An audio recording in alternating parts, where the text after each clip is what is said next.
आज की इस वीडियो में हम कनेक्शन करने वाले हैं solar panel, solar charge controller, inverter और हमारे घर के स्विच बोर्ड को। और इसके साथ हम यहाँ पर एमसीबी बॉक्स में से जो वायर आती है वहाँ से स्टार्ट करेंगे और वन बाय वन आपको कनेक्शन करके दिखाएंगे कि कहाँ पर कौन सा कनेक्शन आपको करना है और कैसे करना है। इससे आगे आने वाली वीडियो में हम आपको अलग अलग रूम के एग्जाम्पल के साथ में दिखाएंगे और सीधे सोलर इन्वर्टर के साथ में कनेक्शन करने के बारे में बताएंगे। तो उसके लिए आप हमारे चैनल को अभी सब्सक्राइब कर लें और आगे आने वाली वीडियो आपको मिलती रहेगी। अगर इसके अलावा आप किसी अलग तरह की वायरिंग का डायग्राम चाहते हैं तो वीडियो कमेंट बॉक्स में कमेंट करके पूछ सकते हैं कि किस तरह की वायरिंग का डायग्राम आपको चाहिए।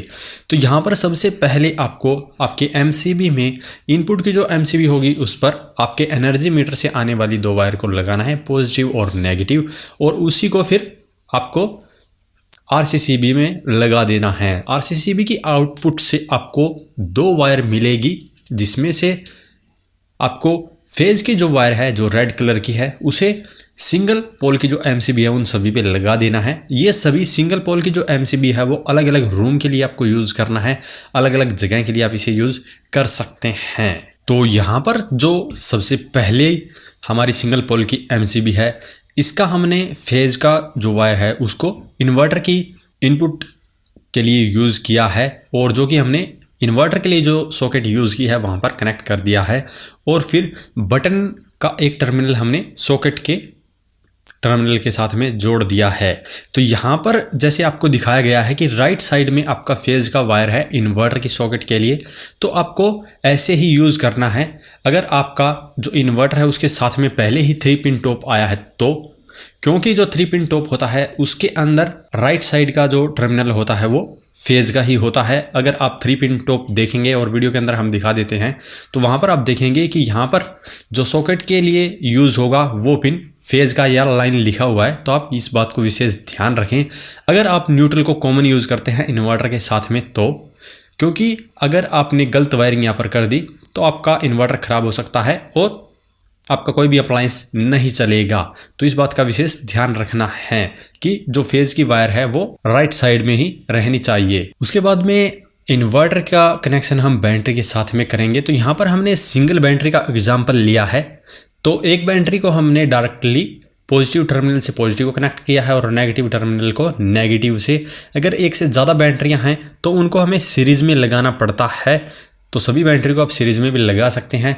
इसके अलावा हम एक सेपरेट वीडियो लेके आएंगे जिसमें आपको बताएंगे कि बैटरियों को सीरीज़ और पैरेलल कैसे आप कनेक्ट कर सकते हैं। तो उसके बाद में हम सोलर चार्ज कंट्रोलर के जो कनेक्शन करेंगे वो इन्वर्टर के पैरेलल ही आपको करने पड़ेंगे। जो बैटरी की वायर इन्वर्टर में जाती है उसी पर से दोनों वायर को आपको उठाकर सोलर चार्ज कंट्रोलर में लगाना है। और सोलर चार्ज कंट्रोलर का कनेक्शन करते वक्त आपको सबसे पहले बैटरी का ही कनेक्शन करना है। सोलर पैनल का कनेक्शन कभी भी पहले सोलर चार्ज कंट्रोलर पर नहीं करना चाहिए और उसके बाद में आपको सोलर पैनल का कनेक्शन सोलर चार्ज कंट्रोलर पर करना है। तो यहाँ पर जो सोलर पैनल की पॉजिटिव वायर है और नेगेटिव वायर है वैसे ही आपको कनेक्ट करना है।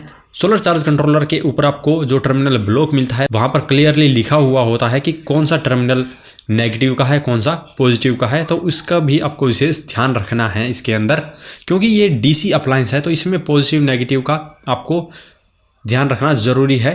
और एसी सप्लाई में हमें ऐसा नहीं रखना पड़ता है, लेकिन फिर भी हमें एसी सप्लाई में जो फेज़ की वायर है उसे हमेशा स्विच के साथ में ही कनेक्ट रखना चाहिए, जो कि ज़्यादा सेफ रहता है। तो अब हमारे पास यहाँ पर दो अलग अलग स्विच बोर्ड है जिसमें एक पर हमने फैन रेगुलेटर लगाया है और उसके साथ में स्विच दिया है और दूसरे के अंदर हमारे पास 4 स्विच हैं।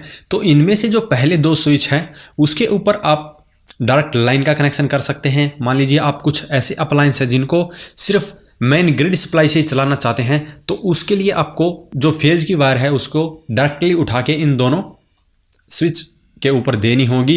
और ये हम एक रूम के हिसाब से मान के चलेंगे, इसलिए जो हमारी सिंगल पोल की एमसीबी है वहाँ से हमें इसका कनेक्शन उठाना पड़ेगा और इन स्विचेस के ऊपर देना होगा। और दूसरा जो वायर रहेगा वो इन्वर्टर के आउटपुट सॉकेट से हमें लेना होगा। और यहाँ पर भी आपको विशेष ध्यान रखना है कि जो आउटपुट रहेगा वो भी राइट साइड की सॉकेट से ही होता है।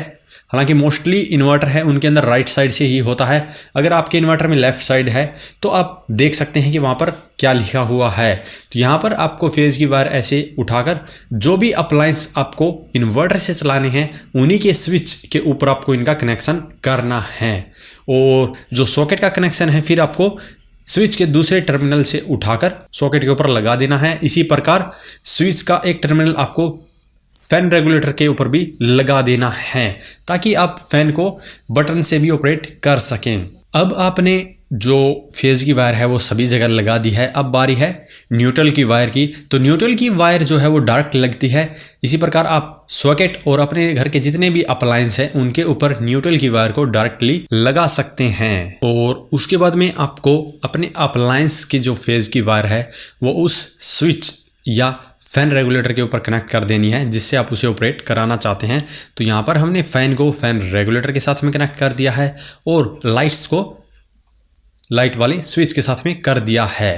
हालांकि यहाँ पर हमने जो 2 स्विच के ऊपर डायरेक्ट फेज़ की वायर दी है जो कि हमारी मेन ग्रिड की लाइन होगी उसको किसी के साथ कनेक्ट नहीं किया है। आप इसे अपनी ज़रूरत के अनुसार किसी से भी कनेक्ट कर सकते हैं। और यहाँ पर तीसरा पॉइंट रह जाता है अर्थिंग की वायर का। तो अर्थिंग की जो वायर होगी वो सिर्फ और सिर्फ सॉकेट के अर्थिंग टर्मिनल के साथ में आपको कनेक्ट करनी है। इसके अलावा अगर कहीं पर और आपको अर्थिंग की वायर कनेक्ट करने का टर्मिनल मिलता है तो वहाँ पर भी उसे आप कनेक्ट कर सकते हैं। तो ये था बहुत ही आसान सा कनेक्शन डायग्राम। अगर इसके अंदर आपको कोई भी गलती लगती है तो इसके बारे में आप कमेंट बॉक्स में कमेंट करके बता सकते हैं। और इसके बारे में अगर आपका कोई सवाल या सुझाव हो तो वीडियो कमेंट बॉक्स में कमेंट करके पूछ सकते हैं। तो अभी के लिए इस वीडियो में इतना ही। वीडियो पसंद आए तो वीडियो को लाइक करें, शेयर करें, साथ ही हमारे चैनल को सब्सक्राइब करें। सब्सक्राइब करने के साथ साथ बेल आइकन को जरूर दबाएं ताकि इसी प्रकार की वीडियो आपको समय समय पर मिलती रहे। धन्यवाद।